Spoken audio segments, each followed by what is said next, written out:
What up? What up? Oh, I'm Jay the Nitewing. I'm like on this Ultimate Madness tournament. I've been working with the URL for I want to say this is my second year if we're including the PG process. But as far as battle rap goes, I've been battling since 2014. I'm from Federal Way, Washington State. Yeah. And my home league is Sky Tier Northwest. I mean, there's a lot of leagues out here that, really help me like become established and get me to where I'm at today, skill-wise, success-wise. And yeah. Word. So, of course, recently you just battled on the Ultimate Madness tournament. And there's a couple blogs that went out, a couple of interviews, and pretty much people are saying it's between yourself and Brooklyn Hands to take this tournament. I don't know, if you've done any research on him. I'm pretty sure, like, you've researched. Yeah, I've done a fair amount. Of watching his battles. Definitely a fan. Right. So how are you approaching, like, developing your strategy for this battle, for this tournament battle? So pretty much, with the time that I have to prepare for each battle, like, I'd say they give us like about 3 weeks. I don't know how much time I'm gonna have after this round if I advance from this round, but I'm pretty much looking at it like my strategy is pretty much to prepare at a higher tempo. Like as far as memorization and all that, that's top priority for me. So I have to give myself the most time. I have to utilize most of the time given to me in order to memorize. So my writing process has to be a lot faster, and the quality suffers for that. But I'm doing my best to like bridge that gap between quality and time as much as I can. Like, because it doesn't like it's kind of finicky with the way my writing process goes. Like, you can give me 3 months and I'll come up with some fire material, but I want to say like within the last like 3 weeks of given time that I'm given, like for some reason when I know the battle is coming up, the pressure inspires me to write even more fire. And act like what my problem in the past has been is like waiting till like, not waiting, but like getting towards like 3 days out from the battle and rewriting my whole third because I done thought of some more fire. And yeah, like, so for me, it's like, it's kind of exciting to see like how much quality I can put out within the given amount of time, because I still need to give myself at least a week and a half to memorize. So whenever we get to next week Wednesday, whatever I wrote, I'm going with. That's it. Like, I'm not gonna rewrite nothing. I might replace 1 line or 2 lines, but I'm not, cutting a whole round out for another round. Like, I'm not. I had to be more disciplined with that. Right, makes sense. So, throughout the battle and throughout your career, you have this statement which you make, which is Mad King, right? Yeah. How did that even come about? Like, and how do you incorporate that into your rounds? Is it something that, like, almost say like a verb, like he has Showtime, like you have to say it, like you have to say it in second round, or like, what is the ideology behind that, and what is like the use case? Like, how do you decide when and where to use that? So the Mad King kind of represents to me, like, because all of these, like Mad King, True King, they're all like weapons to me, like that, like kind of like Tony Stark with his suits. Like they're just personas that I take, and they have their own like individual styles and plans of action, plans of attack. And with the Mad King, I felt like he was very necessary because he represents when I'm just like so focused that nothing can stop me, like whatsoever. I build momentum and I allow it to drive me forward in the battle, through the writing process, like period. It was something that like I didn't necessarily have a name for in the beginning, but he basically represents the fire, the passion, and so when I call upon the Mad King to battle, it's basically me calling the passion, the fire for battle rap. I feel like in a lot of battles, like I've taken like comedic routes and laid back routes, and the Mad King is not really about that at all. I'd say his first introduction was in the battle with Fix. That's the battle where I got my hoodie sleeve ripped. In that battle, before that battle, I was going through a lot, man, and I was trying to go over my rounds and I just couldn't. And it was getting to the point that night where I was about ready to just like accept loss before I even battled, because I just couldn't get through my rounds in my head.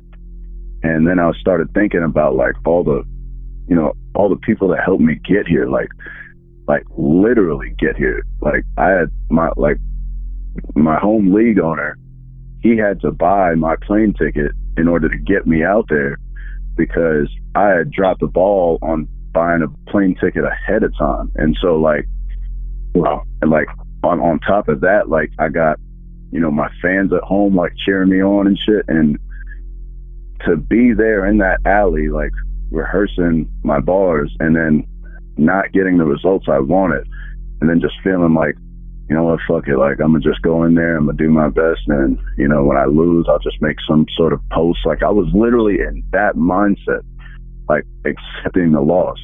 And then something snapped, man. Something happened, and then I flashed, and I just got mad, like mad at myself, like really just beating the shit out of my psyche. And I was just like, you didn't come this fucking far. They didn't do this shit all for you to just take a fucking loss. Like this isn't what we're here for. All the sacrifice for you to just be sitting here in this alley, like telling yourself you're about to lose, allowing yourself to lose. Like, no. And then I just went Super Saiyan. And once I got mad, I started going over my rounds, and they came out like water, like nothing. So then I'm telling you, fists clenched. I walked back into the venue, and I was just like, I have to get on the stage now, like right now. And that's why when the hoodie ripped and when I was going over my bars and all of that, like I didn't move. I couldn't budge. Like I was so mad and so focused, like nothing was gonna stop me. Like I had to win. It was like a fire. And that is the Mad Kings in pure form. So as far as this tournament, what are the, because you mentioned like your league owner flying you out and having this passion behind that specific battle. Like as far as the tournament is concerned, what is the logistics like? Is URL flying you out? Like what? URL covers everything. The flight, the transportation, so on and so forth. Yeah, they take care of all of it.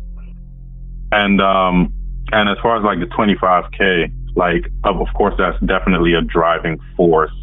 But what is like? Are there any other reasons behind like your wanting to beat the people in this tournament? I'd say the 25K is definitely up there as far as like priorities go. The main one might be like, just because I'm on the path to becoming the greatest battle rapper to ever live. That's my goal. That's why I picked battle rap up. I feel like this is a very big stepping stone in that direction. And I think the challenge by itself is enough for me to want to engage. But yeah, then there's, the family, the people that all depended on me, the people that believed in me, like, you know what I'm saying? The people that defended me while I was choking and fucking up and dropping the ball. Like, I feel like all of them deserve to be like proven right with their investments in me. And yeah, like, so all of that like really like comes together in one big pot and motivates me to move forward in this tournament. Word. So what is your plans if and when you win with the 25K? I mean, I'm pretty sure there's going to be celebration, but do you have a specific use case for the money that you could potentially win? Honestly, it really, I think it depends. There's multiple things I want to do with it, but it depends on how it's given to me. Like, if it's given to me in increments, then I'll have to have like certain game plans for that. But if it's given to me like in just one big chunk, I'm probably going to take it and use it as a way to like make me some passive income just by itself. Like, like investing in something that, has high dividends and, you know what I mean? Like, just brings me like the main objective of this year, whether I win the tournament or not, is to be just self-employed and self-sustainable, like not needing to work for nobody and being able to provide for my family. Like, I'm giving myself this year to get to that point to where I don't necessarily need to work a 9-to-5, and that 25K definitely helps me get to that point. All right, cool. So your next battle's coming up. Is there anybody, like, of course, people want to see you in hands, but is there anybody that you've seen that you feel like this is the person I want to battle because I like their style, or, there's a specific milestone or hurdle that you want to cross? Is there anyone in the tournament that you're looking forward to battle? And every single one of them, to be honest, like I want to battle. I know most of them I won't be able to battle no matter how far I get in the tournament, because they'll have had to get knocked out or something like that. But yeah, every single person, I think I got an interest in battling at some point in time. Brooklyn Hands, I would say, is the one that I want to battle the most, because he's a challenge. Like, I haven't battled anyone at this skill level with that kind of with that kind of grit and presence over me. Like, he's not someone that I can just